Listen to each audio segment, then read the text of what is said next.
Keinginan Wali Kota Banjarmasin menyesuaikan tarif parkir kendaraan roda 2 mendapatkan dukungan dari Wakil Rakyat di DPRD Banjarmasin. Karena rencana ini merupakan bagian dari evaluasi pelayanan publik yang sedang dilakukan pemerintah kota untuk menjawab aspirasi warga. Meskipun penyesuaian tarif ini berpotensi berdampak terhadap pendapatan asli daerah, namun kadang menjadi alasan untuk menolak kebijakan yang memberi manfaat kesan warga.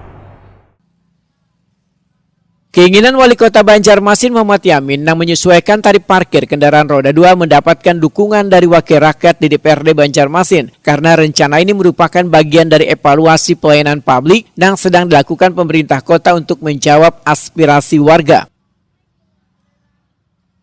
Anggota Komisi 3 DPRD Banjarmasin Nur Rahman Wetakuni Prima TV jelang tengah hari Rabu 21 Mei 2025 menyatakan keinginan pemerintah kota untuk menurunkan tarif parkir kendaraan roda 2 harus didukung seberatan pihak karena tujuannya untuk meringankan beban warga di kota Seribu Sungai ini.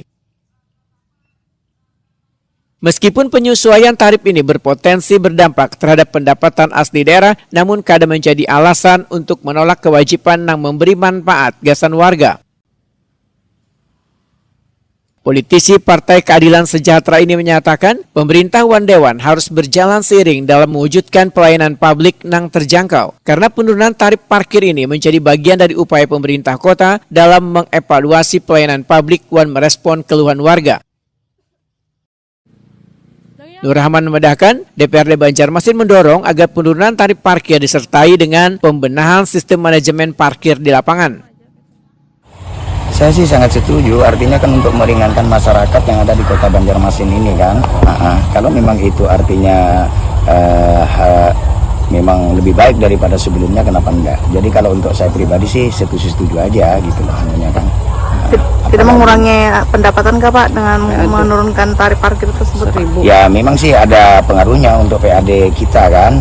Cuman kalau memang itu kebijakan daripada pihak wali kota, ya kita harus mendukung lah.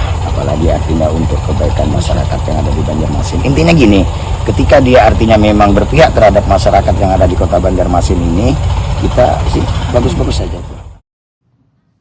Nur Rahman berharap adanya dukungan dari legislatif maka kebijakan ini dapat memberikan dampak positif gasan warga khususnya pengguna kendaraan roda 2.